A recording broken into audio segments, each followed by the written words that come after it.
The coffee cup shattered against the marble floor of the penthouse office, sending scalding liquid across $1,000 shoes. Victoria Chen didn't flinch as her former employee. Now her only hope stood in the doorway, holding the custody papers that could destroy them both. "You came?" she whispered, her empire crumbling around her like the porcelain at her feet. Before we dive in, make sure to hit subscribe and leave a comment. Where in the world are you watching from?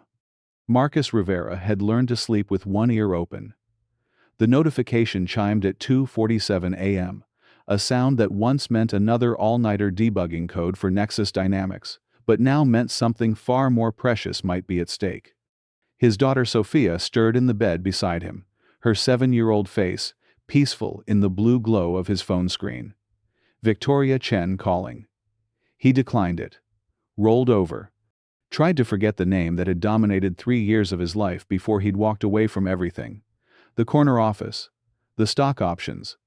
The 100-hour weeks that had cost him his marriage. The phone buzzed again. Text this time, please. Marcus sat up, careful not to wake Sophie. Victoria Chen didn't say please. Victoria Chen gave orders, made demands, expected compliance. In the 18 months since he'd quit, she'd never contacted him once, not even after the custody hearing made headlines. It's about Emma. His blood went cold. Emma Chen Morrison, Victoria's 8-year-old daughter, the quiet girl who used to hide in the corner of Victoria's office during late meetings, coloring in notebooks while her mother conquered the tech world, one acquisition at a time. Marcus was moving before he'd made the conscious decision, slipping into jeans and a hoodie in the darkness of his studio apartment. He kissed Sophie's forehead, left a note on the nightstand. "Back soon, bug. Call Mrs. Rodriguez if you need anything," and grabbed his keys. The drive to Marin County took 45 minutes at this hour. 45 minutes to remember why he'd loved working for Victoria Chen, and why he'd had to leave. The security gate recognized his car. That should have been his first warning. Victoria's estate sprawled across 12 acres of perfectly manicured hills, all glass and steel, and architectural ambition. The kind of house that appeared in design magazines and made statements about success, about power, about loneliness. Marcus had been here once before, for a company holiday party. He remembered thinking it looked more like a museum than a home. Now, at 3:30 inches the morning, with most of the windows dark and fog rolling in from the bay, it looked like a mausoleum. She was waiting in the doorway before he'd even parked. Still in a business suit at this hour, though her usual armor of perfection showed cracks. Hair escaped from its severe bun, makeup smudged beneath her eyes. Victoria Chen, who commanded boardrooms and intimidated venture capitalists, looked breakable. "You came," she said, as he approached the entrance. Her voice carried that familiar undertone of surprise, as if she still couldn't believe people might choose to help her. "You mentioned Emma." Marcus stopped 3 feet away, maintaining the distance he'd learned to keep with Victoria. Too close, and he forgot why working for her had been impossible. "What's wrong?" Victoria's composure flickered. For just a moment, he saw past the CEO facade to something raw and terrified underneath. "Come inside, please." The house felt different at night, less imposing, more vulnerable. Victoria led him through rooms designed for entertaining hundreds, but currently occupied by one woman and one child. Their footsteps echoed on polished concrete floors. "Coffee?" she asked, moving toward a kitchen that belonged in a restaurant. "Victoria, it's almost 4 a.m. Just tell me why I'm here." She stopped, her back to him. Her shoulders rose and fell with a breath that seemed to take effort. "Emma's been having nightmares. Every night for 2 weeks. She won't tell me what they're about, but she keeps asking." Victoria turned around, and Marcus saw the careful mask slip completely. "She keeps asking for you." Marcus felt something twist in his chest. Emma had always been shy around most adults, but she'd taken to him during those long nights at the office. While Victoria worked late, Marcus would help Emma with homework, or show her simple coding games.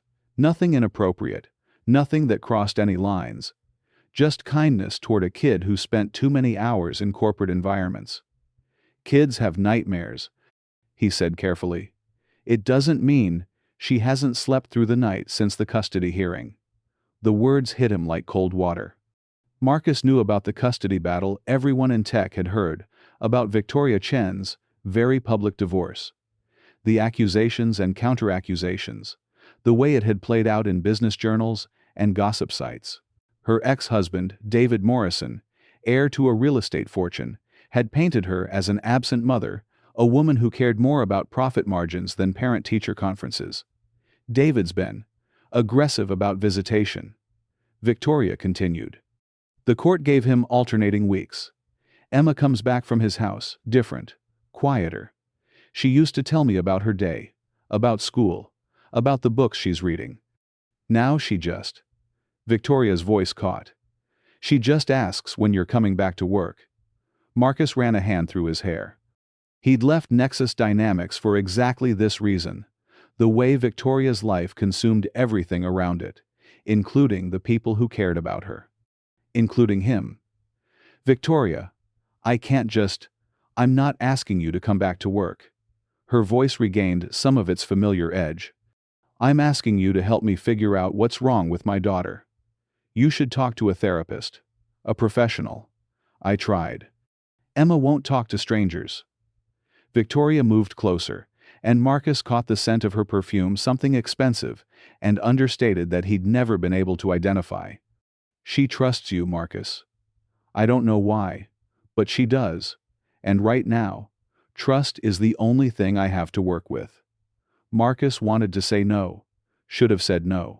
Walking back into Victoria Chen's orbit was dangerous for a dozen reasons, not least of which was the way she was looking at him now, like he might be the solution to a problem she couldn't solve, with money, or influence, or raw determination. Where is she now? Upstairs. Finally asleep, but it won't last long. She'll wake up around 5, crying about something she won't explain. Marcus checked his watch. He had to be back before Sophie woke up at 7. One conversation, he said. That's all. I'll talk to Emma, see if I can figure out what's scaring her. But then I'm done. Victoria. I meant what I said when I quit. Something flickered across her face, hurt, maybe, or disappointment. Victoria Chen wasn't used to people setting boundaries with her. Thank you. Emma's room was the only space in the house that felt like it belonged to a child. Books everywhere, art supplies scattered across a desk, drawings taped to walls that probably cost more per square foot than most people's mortgages. A fortress of childhood carved out within architectural perfection. Victoria had given him Emma's room number, but stayed downstairs. Some conversations, she'd said, needed to happen without hovering parents. Emma was curled in a bed that could have slept 3 adults, clutching a stuffed elephant that had seen better days. In sleep, she looked even younger than 8, small and fragile, in a way that made Marcus's protective instincts flare. He settled into the chair beside her bed and waited. She woke 20 minutes later with a sharp intake of breath, her eyes wide and unfocused in the dim light from the hallway. "Hey, Em," Marcus said softly. "It's okay. You're safe." Emma blinked, trying to focus. When she recognized him, her whole body relaxed. "Marcus, you came back. Just visiting. Your mom said you've been having some tough nights." Emma sat up, pulling her elephant closer. "I dream about the bad place." "What bad place?"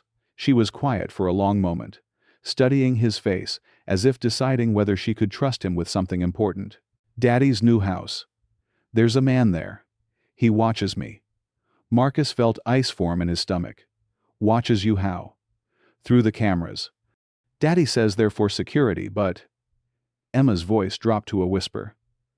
"The man told Daddy they needed to make sure I was being good. That Mom sent spies before." Marcus forced himself to keep his voice calm and gentle. "What kind of cameras, Em?" "Everywhere. Even in my bathroom." Emma's eyes filled with tears. "I asked Daddy why, and he said it was Mom's fault.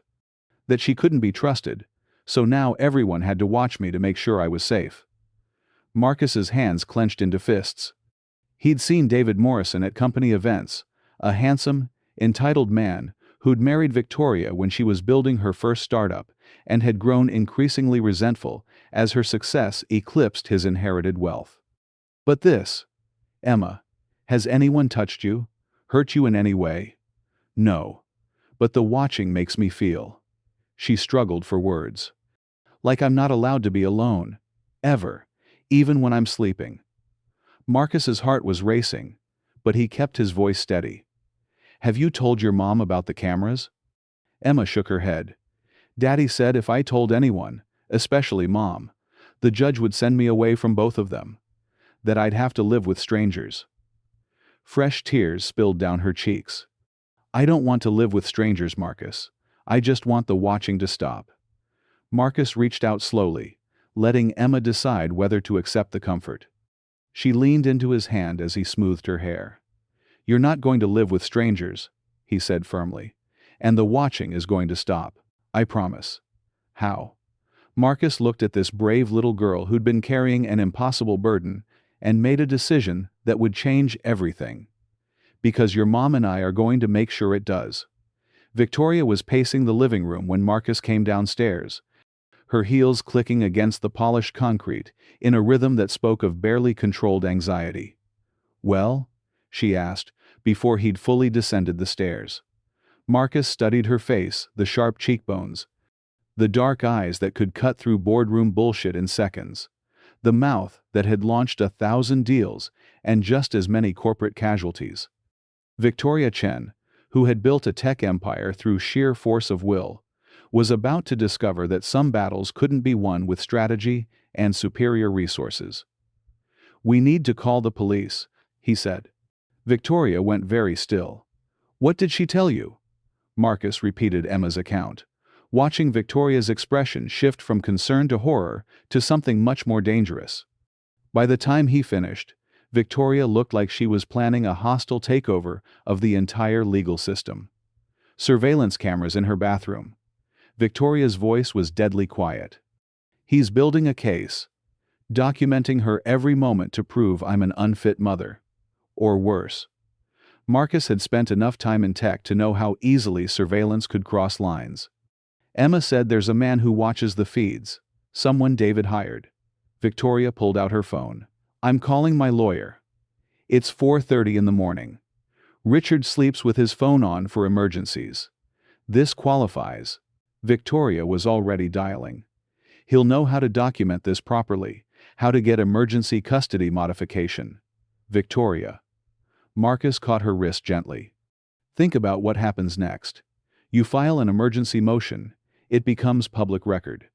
David's team spins it as a desperate attempt by an unstable mother to sabotage court-ordered visitation. Emma gets dragged through more legal proceedings, more depositions, more adults asking her to repeat traumatic details. Victoria stared at him. So, what do you suggest? I let him keep psychologically torturing my daughter? I suggest we get proof first. Real evidence that can't be dismissed or spun. Marcus released her wrist, but didn't step back. Emma's supposed to be with him this weekend? Yes, Friday to Monday. Then we have time to plan. To do this right. Victoria's laugh was sharp and bitter. We?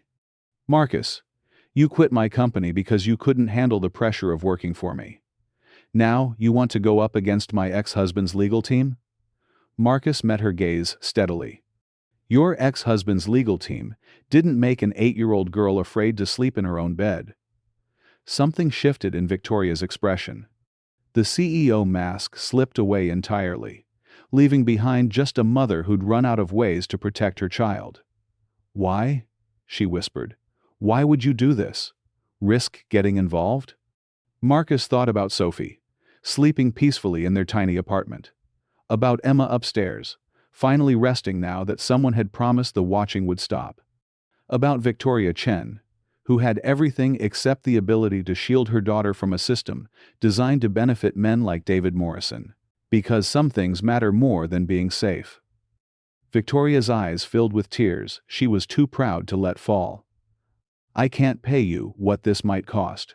If David's team comes after you, I'm not asking for payment. Then what do you want? Marcus looked around the museum-perfect house, at the woman who'd built an empire but couldn't buy her way out of this particular nightmare, and realized he'd already made his choice the moment he'd answered her call. I want Emma to feel safe in her own skin again. Everything else we'll figure out as we go. Victoria nodded once, sharp and decisive, the gesture of a CEO accepting terms she couldn't negotiate, but had no choice but to accept. Okay, she said. Where do we start? Marcus was back at Victoria's house by Thursday evening, a duffel bag in one hand, and Sophie's sleepy protests still echoing in his ears. Mrs.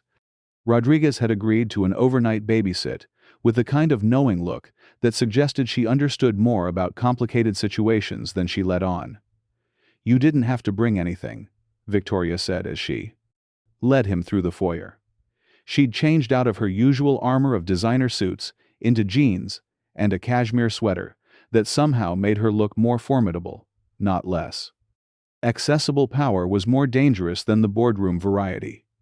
Surveillance equipment doesn't pack itself. Marcus hefted the bag. Plus, if we're doing this, we're doing it right. No half measures. They'd spent 3 days planning. Marcus had reached out to contacts from his security consulting days, people who specialized in corporate espionage and knew how to gather evidence that would hold up in court. Victoria had quietly hired a private investigator to document David's associates and financial dealings. Neither of them had slept much. Emma was in the living room, curled up on a couch that could seat 12, reading a book about dragons. She looked up when they entered, and Marcus caught the flash of relief in her eyes. "Hey, Bug," he said, settling beside her. "How was school today?" "Mrs. Patterson let me feed the class fish." Emma showed him a drawing of what appeared to be a goldfish wearing a crown. "His name is King Neptune, and he rules the underwater kingdom of Miskown." Patterson's desk.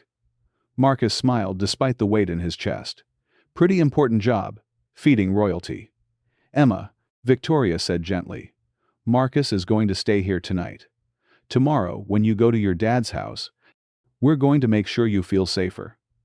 Emma's face went carefully blank, the expression of a child who'd learned not to hope too hard for things adults promised. "How? How?" she asked. Marcus pulled a small device from his pocket, no bigger than a button. "This is going to be our secret communication line. If you ever feel scared or need help, you press this twice, and I'll know exactly where you are and come get you. Okay?" Emma studied the device with the seriousness of a general examining battle plans. "What if Daddy finds it?" "He won't. It looks like a regular shirt button, but it has special technology inside." Marcus showed her how it worked, how to activate the GPS signal, how to send different types of alerts. "But Emma, this is just for emergencies. If you're in real danger, do you understand?" She nodded solemnly. "What about the cameras?" Victoria knelt beside the couch, bringing herself to Emma's eye level. "We're going to deal with those too. But I need you to be very brave this weekend, okay? Can you do that for me?" Emma looked between them, this unlikely team of protectors, and something in her posture straightened. "I've been brave for a long time, Mom. I can be brave for 2 more days." Marcus spent that night in Victoria's guest room, staring at the ceiling and wondering what the hell he'd gotten himself into. Through the walls, he could hear Victoria moving around, the soft sound of her feet on hardwood, the distant murmur of phone calls to lawyers and investigators. At 2 a.m., he found her in the kitchen, laptop open, surrounded by legal documents and coffee cups. "You should sleep," he said. "Can't." David's team filed a motion to increase his custody time. "They're claiming I'm creating an unstable environment by bringing unvetted individuals into Emma's life." Victoria gestured at a thick stack of papers. "They mean you." Marcus poured himself coffee from the pot that looked like it had been brewing for hours. "Let me guess. They have photos of me coming and going. Security footage from the gate. They're spinning it as evidence that I'm prioritizing romantic relationships over Emma's well-being." Victoria's laugh was bitter. "Apparently, having a man sleep over makes me an unfit mother." Having surveillance cameras in my daughter's bathroom makes David a concerned father. Marcus sat across from her at the kitchen island, studying her face in the glow of the laptop screen. Victoria Chen had always been beautiful, in a sharp, untouchable way, the kind of beauty that was armor as much as asset. But sitting here in the middle of the night, fighting for her daughter's safety with legal briefs and determination, she looked almost human. "There's something else," Victoria said quietly. "Richard thinks David might be planning to claim I've been coaching Emma, that the surveillance story is fabricated to poison her against him." "Based on what?" "Based on the fact that it's what his team would do if the situation were reversed." Victoria closed the laptop with more force than necessary. "Rich men with expensive lawyers don't lose custody battles to career-focused mothers, Marcus. The system is designed to protect people like David." Marcus thought about Sophie, about the custody arrangement he'd fought for when his marriage ended. His ex-wife hadn't had teams of lawyers or generational wealth.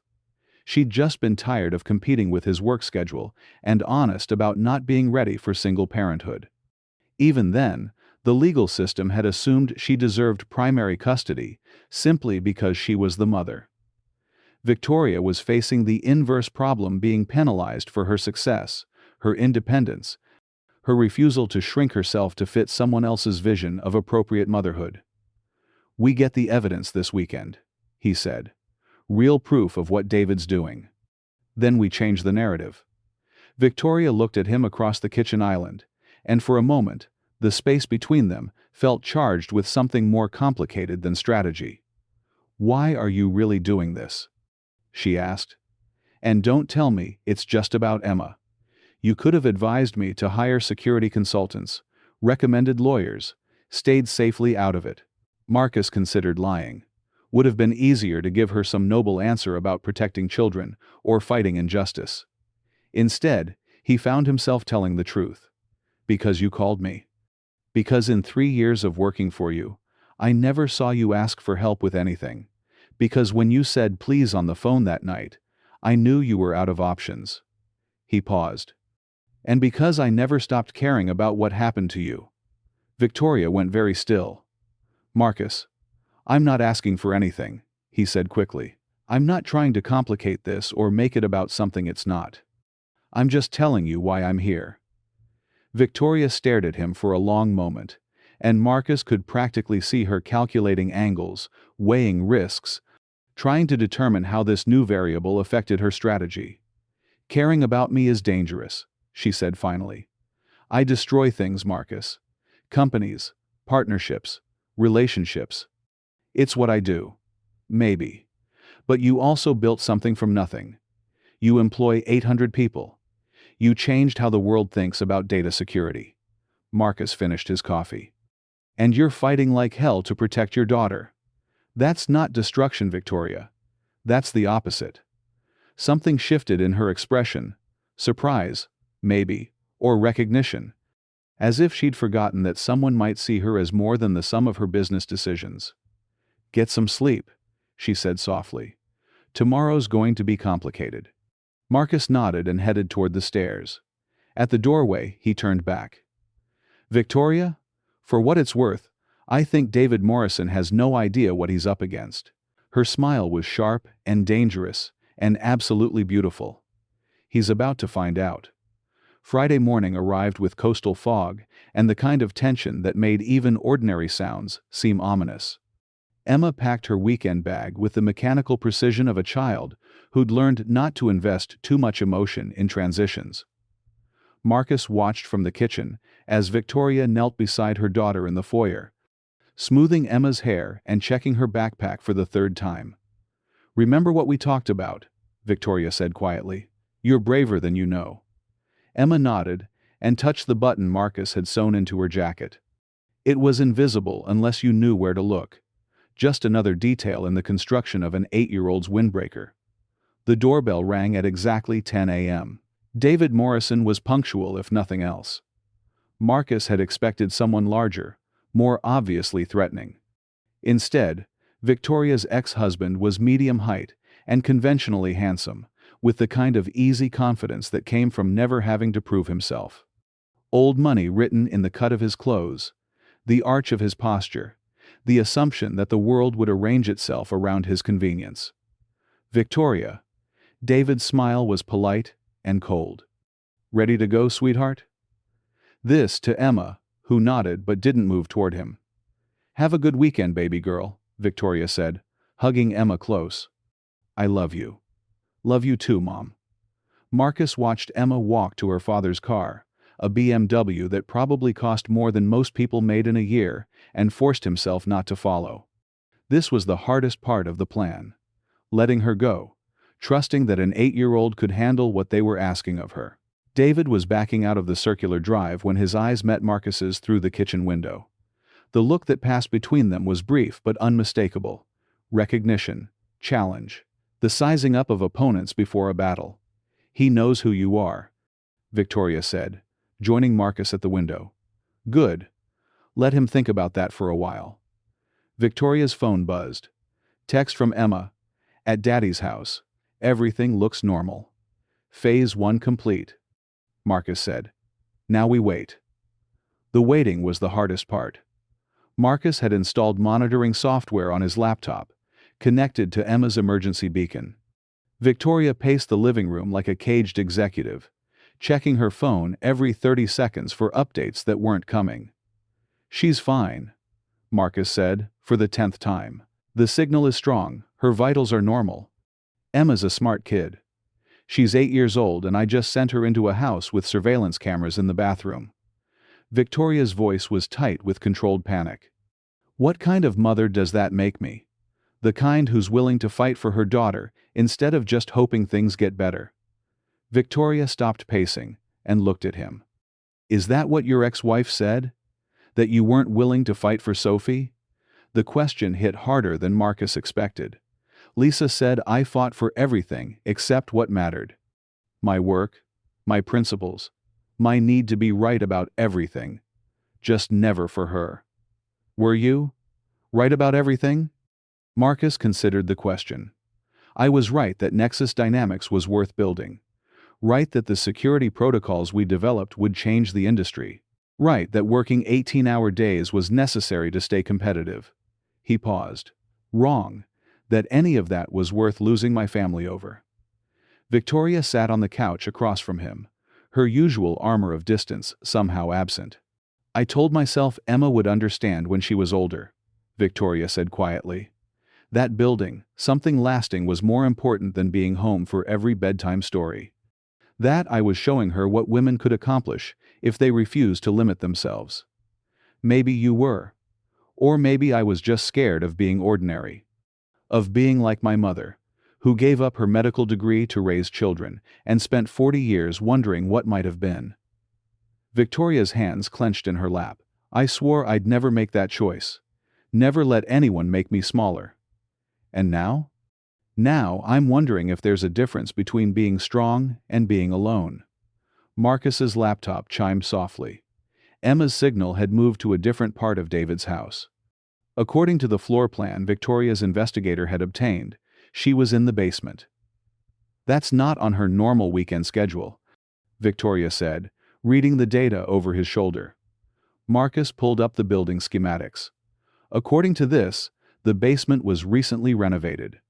Soundproofed walls, separate ventilation system, reinforced door locks.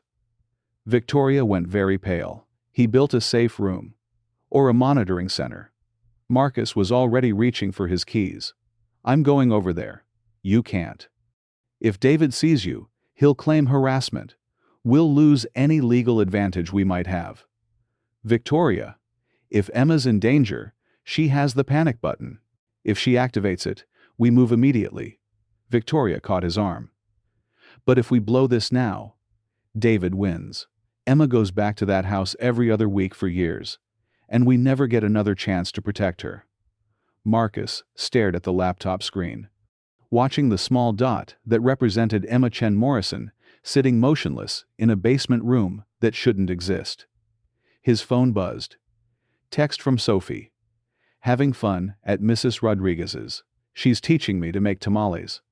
Love you, Dad. Marcus looked at Victoria, whose daughter was trapped in a different kind of impossible situation, and made a choice that felt like stepping off a cliff. We give Emma 1 hour. If she doesn't move or if anything feels wrong, legal advantage be damned. Victoria nodded tightly. 1 hour. They sat in silence, watching the screen, waiting for their respective daughters to come home safe. Neither of them mentioned that an hour could be a very long time. 53 minutes into the hour, Emma's signal moved. Marcus watched the small dot on his screen travel from the basement to what appeared to be a home office on the second floor. His shoulders released tension he hadn't realized he'd been carrying. "She's okay," he said to Victoria, who had worn a path in the marble floor between the kitchen and living room. "Define okay." "She's still in that house, with cameras watching her every move." Marcus's phone buzzed. Text from an unknown number. "This is E. Using D's computer while he showers. Found the monitor room and basement. Lots of screens. Man named Jerry comes every day to watch. Taking pictures now." "Jesus." Marcus showed Victoria the message. "She's documenting everything." 3 photos came through in rapid succession. Banks of monitors showing different rooms in David's house, including what was clearly a child's bedroom and bathroom. Timestamps in the corners. A schedule on a whiteboard listing subject observation periods with Emma's initials. Victoria's face went white, then red, then settled into something that reminded Marcus why she'd earned the nickname the Glacier in business negotiations. "Forward those to Richard. Now." Her voice was deadly calm. "And tell Emma to get out of that room immediately." Marcus was typing when another message came through. Footsteps on stairs. "D. Coming back. Deleting browser history now." The dot on Marcus's screen moved quickly from the office to what appeared to be a guest bedroom. Normal movement. Nothing that would suggest Emma was in immediate danger, but Marcus's hands were shaking as he closed the laptop. "We have enough," Victoria said. "More than enough. Richard can file for emergency custody Monday morning." "Monday's too late. Emma has to stay there through the weekend. She's survived 2 weeks of this. She can survive 2 more days." Marcus looked at Victoria, really looked at her. Saw the CEO mask firmly back in place. The woman who made impossible decisions for a living and lived with the consequences. "What if it were Sophie?" he asked quietly. Victoria's composure cracked. "That's not fair. It's the only question that matters. If Sophie were in that house, with those cameras, with some stranger watching her sleep and shower and exist, would you tell me to wait until Monday?" Victoria closed her eyes. When she opened them, Marcus saw the mother beneath the executive. "What are you suggesting?" Marcus was already reaching for his jacket. "I'm suggesting we go get her. Now. Tonight. That's kidnapping. David has legal custody this weekend. That's not kidnapping. That's extracting a child from an unsafe environment." Marcus pulled up the photos Emma had sent. "These images show criminal surveillance of a minor. Any family court judge would agree that Emma's in immediate danger." Victoria stared at the photos, her jaw tight. "David will call the police, press charges, claim we're violating court orders. Let him. Once the police see what Emma found, David's going to have bigger problems than custody violations." Victoria was quiet for a long moment, weighing risks the way she'd learned to do in boardrooms where million-dollar decisions came down to incomplete information and calculated gambles. "If we do this, there's no going back," she said finally. "David will use everything in his power to destroy us, both of us." Marcus thought about Sophie, asleep at Mrs. Rodriguez's house, trusting that her father would always come home safe. About Emma, trapped in a house where privacy was a crime and childhood was evidence to be collected. "Some fights are worth having," he said. Victoria nodded once, sharp and decisive. "Then let's go get my daughter." David Morrison's house sat on 2 acres in Ross, the kind of property that whispered old money and newer renovations. Marcus parked 3 blocks away, in the shadow of an oak tree that had probably been there when California was still Mexican territory. "Security system?" he asked, studying the house through binoculars. Standard residential setup. Motion sensors on the perimeter. Cameras at entry points. Nothing sophisticated. Victoria was checking her phone for what had to be the 100th time. Emma's signal shows she's in her bedroom. Any word from her? Not since the photos. David probably took her phone for the night. Marcus handed Victoria an earpiece. Stay in the car. If anything goes wrong, drive away and call the police. Like hell. Victoria was already getting out of the passenger seat. That's my daughter. Victoria, don't. Her voice cut through the night air like a blade.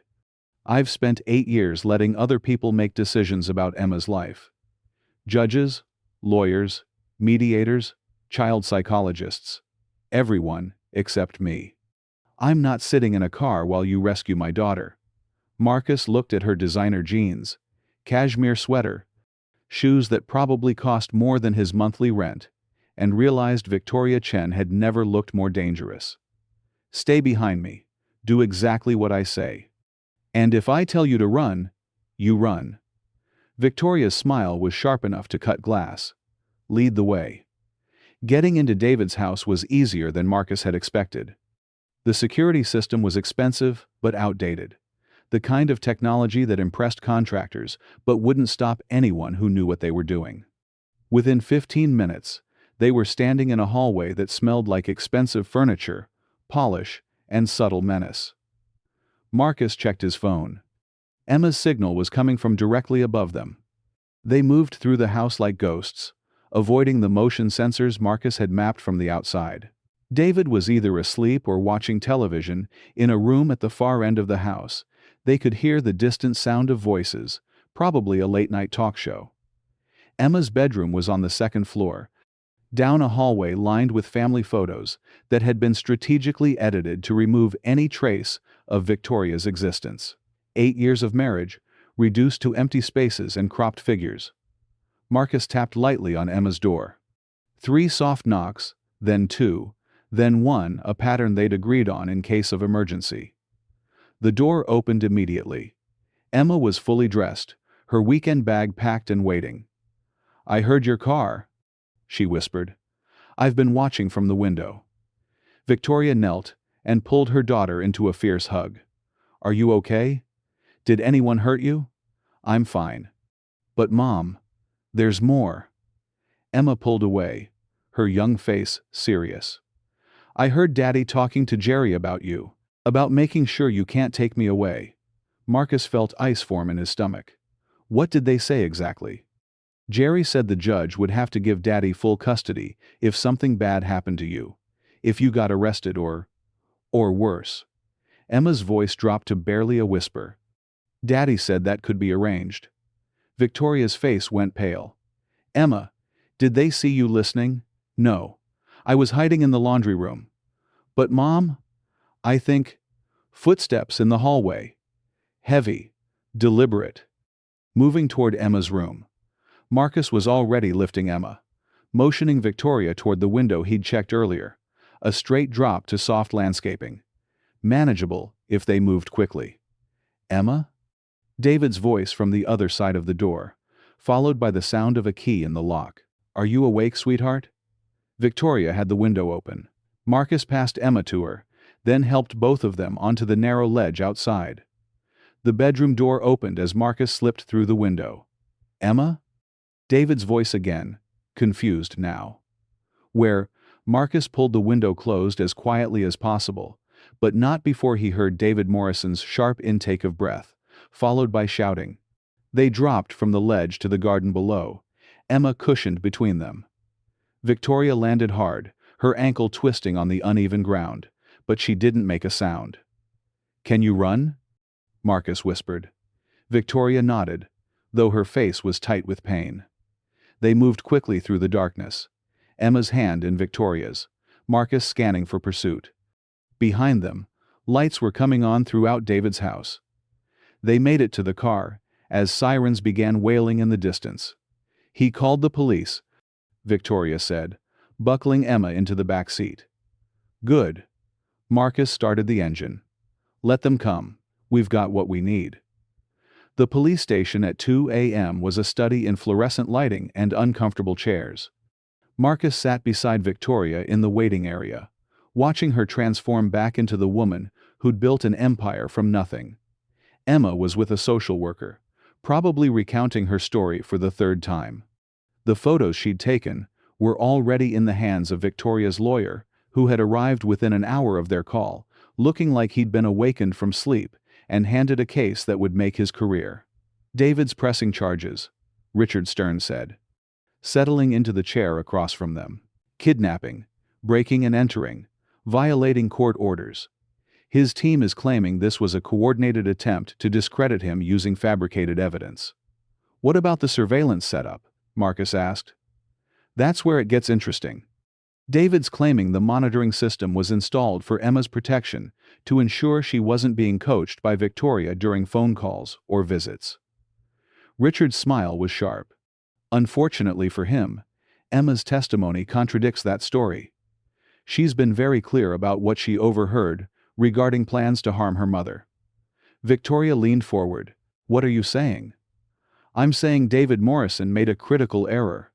He assumed an 8-year-old wouldn't be smart enough to gather evidence, or brave enough to report what she found." Richard pulled out his tablet, showing them a preliminary court filing.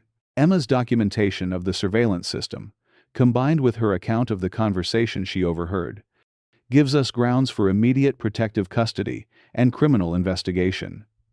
Marcus felt something unwind in his chest. "So Emma's safe?" "Emma's safe. And David Morrison is about to discover that money and influence can't protect you from child endangerment charges." Victoria was quiet, staring at her hands. When she looked up, her eyes were bright with unshed tears. "I want to see her." Richard nodded. "Judge Williams granted emergency custody an hour ago. Emma's going home with you tonight." They drove back to Victoria's house in silence, Emma asleep in the back seat, exhaustion finally claiming her after days of carrying secrets too big for an 8-year-old to bear. Marcus helped carry Emma upstairs to her room, watching Victoria tuck her daughter into bed with the careful tenderness of someone who'd almost lost the most important thing in her world. "She's going to be okay," he said quietly. Victoria nodded, smoothing Emma's hair one more time before following him out of the room. "Thank you," she said when they reached the living room.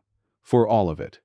For believing her, for helping me fight, for—" Victoria's voice caught. "For not letting me do this alone."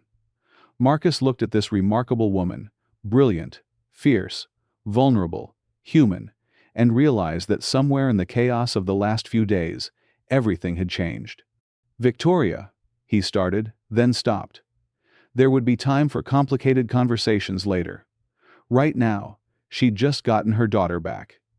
"I should go. Sophie will be wondering where I've been." Victoria nodded, but she didn't move away from him. "Marcus?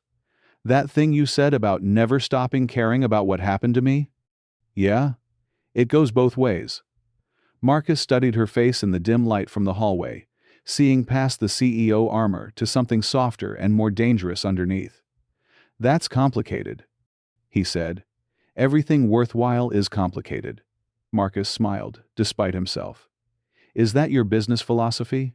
"That's my life philosophy." Victoria stepped closer, close enough that he could see the flecks of gold in her dark eyes. "I built a company by taking calculated risks on people and ideas that seemed impossible. Maybe it's time I applied that same logic to other parts of my life." Marcus felt the pull of her orbit again, that dangerous gravitational field that had made working for her both exhilarating and impossible. "And if it doesn't work out? If caring about each other destroys what we're trying to build?" Victoria's smile was soft and sure and absolutely terrifying. "Then we'll rebuild. Together." 3 months later, Marcus was debugging code in his home office when Sophie burst through the door with the kind of urgency that usually meant either triumph or disaster. "Dad, Emma's mom is on TV." Marcus looked up from his laptop to find his daughter bouncing on her toes, eyes bright with excitement. At 10 years old, Sophie had developed strong opinions about most things. but she'd taken a particular shine to Victoria Chen during their handful of meetings. What kind of TV? The business news. She's giving some big speech about protecting kids online. Sophie grabbed his hand. Come see. Marcus let himself be dragged to the living room, where Victoria's face filled the screen. She was standing at a podium, addressing what looked like a congressional hearing, her voice clear and unwavering as she testified about digital privacy rights for minors. The surveillance of children under the guise of safety has become a billion-dollar industry, Victoria was saying. We've created a generation of young people who assume they have no right to privacy, no expectation of safety in their own homes. This must change. Sophie settled beside him on the couch. She's really smart, isn't she? Yeah, Bug. She is. Marcus watched Victoria field questions from senators with the same controlled intensity she'd once brought to board meetings. The custody case had made national headlines when David Morrison's surveillance operation was exposed, sparking a broader conversation about children's digital rights that Victoria had embraced with characteristic determination. She'd turned her near loss of Emma into a platform for protecting other children, leveraging her tech expertise and newfound political connections to push for legislative change. It was exactly the kind of transformation Marcus would have expected from Victoria Chen. Take a personal tragedy and scale it into systemic reform. His phone buzzed. Text from Victoria. Watching C-SPAN on a Saturday? You're becoming predictable. Marcus smiled and typed back. Sophie's idea. She says you're really smart. Sophie has excellent judgment. Dinner tonight? Emma's been asking when she gets to see her favorite debugging partner again. Marcus looked at Sophie, who was still glued to the television coverage. Over the past 3 months, their lives had developed a new rhythm. Victoria and Emma for dinner twice a week.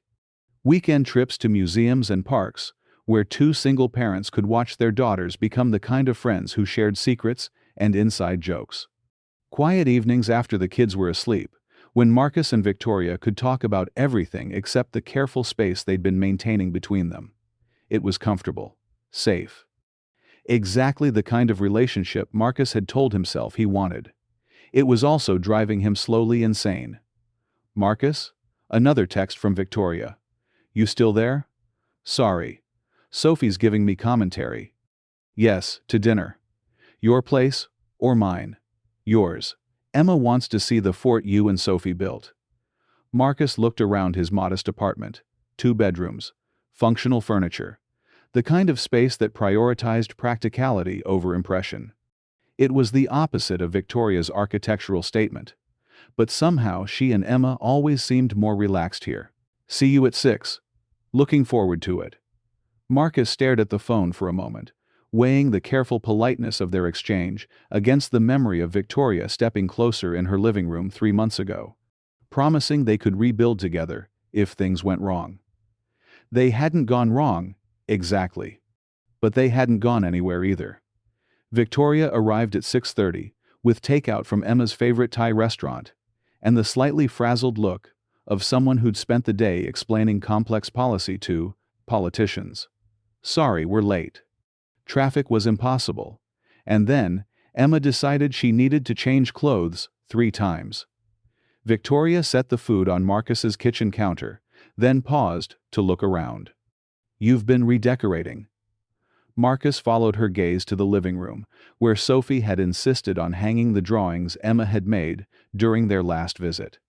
Kid art, alongside his collection of tech conference photos and the vintage movie posters that were his one aesthetic indulgence. Sophie thinks the place needs more color. Apparently, my design sense is aggressively boring. Victoria's laugh was warm and genuine. 10-year-olds are harsh critics. Where are the girls? Already in Sophie's room, plotting something that probably involves glitter. Victoria pulled containers from the takeout bags. How was your week? It was the same question she asked every time, part of the careful dance they'd been performing for months. Polite interest, maintained at safe distances. Neither of them willing to disturb the equilibrium they'd built around their daughter's friendship. Good. Wrapped up the Morrison Industries security audit. Marcus accepted the plate Victoria handed him. Ironic, considering. Victoria's smile was sharp. David's father hired you to review their corporate security? Apparently, having your son arrested for child surveillance makes the family business nervous about digital vulnerabilities. Marcus took a bite of pad thai. The old man was surprisingly straightforward about wanting to distance the company from David's legal troubles. David's in minimum security federal prison. I'd call that more than legal troubles. Marcus studied Victoria's face, looking for some trace of satisfaction or vindication. Instead, he saw something that looked almost like sadness. You okay? Victoria was quiet for a moment, arranging food on her plate with unnecessary precision. I've been thinking about what Emma said. About him planning to hurt me to get custody. Victoria, I know he's where he belongs. I know Emma's safe. But sometimes I wonder. Victoria met his eyes.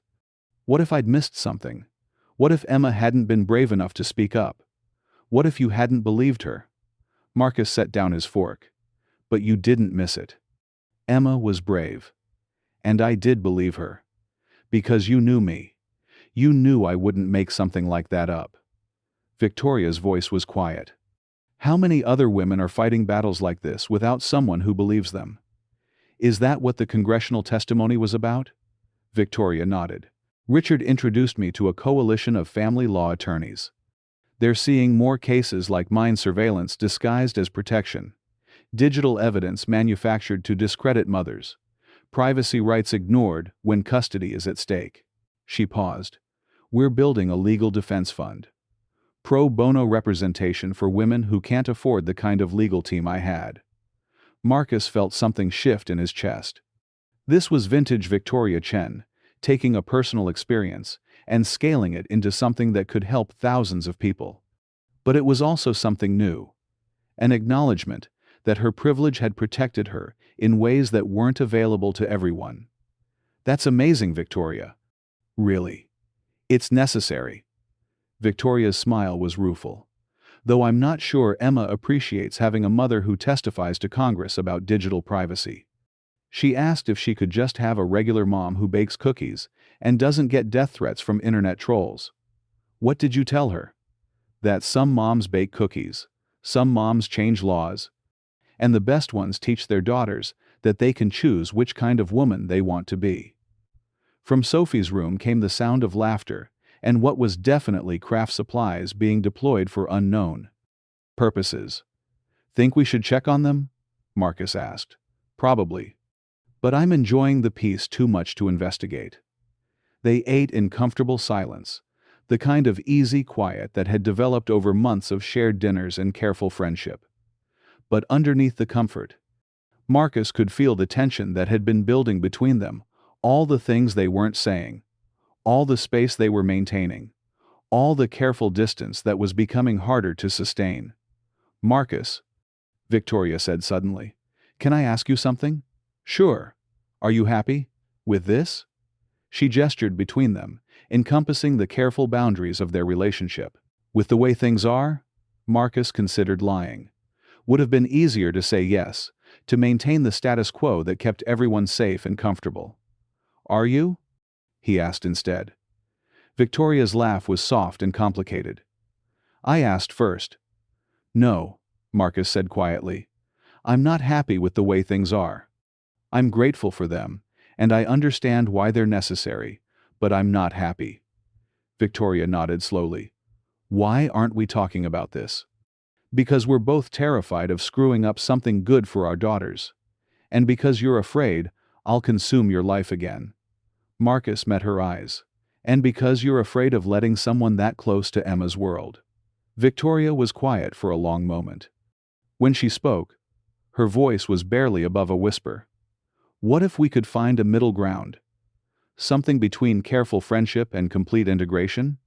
What would that look like? I don't know. But I know I miss you. Victoria's smile was soft and uncertain. I miss the way you used to challenge me. The way you saw problems I couldn't see. The way you made me want to be better at things that weren't work. Marcus felt his carefully maintained resolve begin to crumble. Victoria, I'm not asking for everything at once. I'm asking if you'd be willing to try." Victoria reached across the table, her fingers brushing against his. Slowly, carefully, with both our daughter's happiness as the priority. Marcus looked at their hands, almost touching on his kitchen table, and thought about the woman who'd called him at 2:47 a.m., when she had nowhere else to turn. About Emma, brave enough to gather evidence against her father. About Sophie, who asked every week when Victoria and Emma were coming for dinner. About the family they'd accidentally started building in the spaces between caution and hope. "What did you have in mind?" Victoria's smile was brilliant and terrifying and absolutely beautiful. "How do you feel about a very slow, very public courtship, complete with chaperoned dates and constant parental supervision?" Marcus laughed despite himself. "You make it sound like we're teenagers. We're better than teenagers. We know what we're risking." Victoria's fingers closed around his. "We also know what we're missing." "Dad." Sophie's voice carried from the bedroom, followed by the sound of running feet. "Come see what Emma made." Marcus squeezed Victoria's hand once before letting go, but something had shifted between them. Some wall had come down. Some decision had been made. Sophie burst into the kitchen with Emma close behind, both girls covered in what appeared to be glitter and construction paper debris. "We made a plan," Sophie announced, holding up a poster covered in colorful drawings and careful 8-year-old handwriting. Marcus studied the poster, which appeared to be some kind of timeline or flowchart. "What sort of plan?" "For getting you and Miss Victoria to be official boyfriend and girlfriend," Emma said matter-of-factly. "Sophie says you've been taking forever." Victoria coughed, trying to hide what was clearly laughter. "Have you now?" "It's a 36-step process," Sophie explained seriously. "Starting with more family dinners, and ending with a wedding, where Emma and I get to be co-maids of honor." Marcus looked at Victoria, who was studying the poster with the same focused attention she'd once brought to business proposals. "36 steps seems comprehensive," Victoria said gravely. "What's step 1? Emma pointed to a drawing of 2 stick figures holding hands. "You have to hold hands during tonight's movie. Sophie says that's how adults show they like each other." "And step 2? Marcus asked. "Dad takes Miss Victoria on a real date. Without us." Sophie researched restaurants. Victoria met Marcus's eyes across the kitchen, and he saw laughter and affection, and something that looked like promise. "Well," Victoria said, "I suppose we should follow the plan." Marcus reached for her hand again, this time without hesitation. "Step 1 complete," he said. Sophie and Emma cheered, and Marcus realized that somewhere in the chaos of the last 3 months, he'd stopped being afraid of Victoria Chen's gravitational pull. Instead, he'd learned to navigate by it. Later, after Emma and Victoria had gone home and Sophie was asleep, Marcus stood in his kitchen, looking at the poster the girls had left behind. 36 steps to a family they'd mapped out with the kind of precision that would have impressed any project manager. His phone buzzed. Text from Victoria. "Thank you for tonight. For saying yes to trying. Thank you for asking. For being brave enough to want something complicated. Tomorrow is Sunday. Step 3 involves a family trip to the Science Museum. Are you free?" Marcus smiled, thinking about Victoria Chen, brilliant, fierce, vulnerable, human, and the family they were building one careful step at a time. "We're free. See you at 10. Looking forward to it. All of it." Marcus turned off the lights and headed toward his bedroom, where Sophie had insisted on hanging one of Emma's drawings above his dresser. It showed 4 stick figures standing in front of a house that looked suspiciously like Victoria's estate, but smaller, more proportional. The kind of house where a family might actually live. Below the drawing, in Emma's careful handwriting, were the words, "Our someday home." Marcus touched the frame gently, then got ready for bed, already looking forward to step 3. Outside his window, the city settled into Saturday night quiet, and somewhere across town, Victoria Chen was probably reading bedtime stories to her daughter and planning their next careful step towards something that looked exactly like happiness. And for the first time in longer than he could remember, Marcus Rivera fell asleep not because he was exhausted, but because he was content. The watching had finally stopped. If you enjoy this story, I want you to click the subscribe button for more stories like this.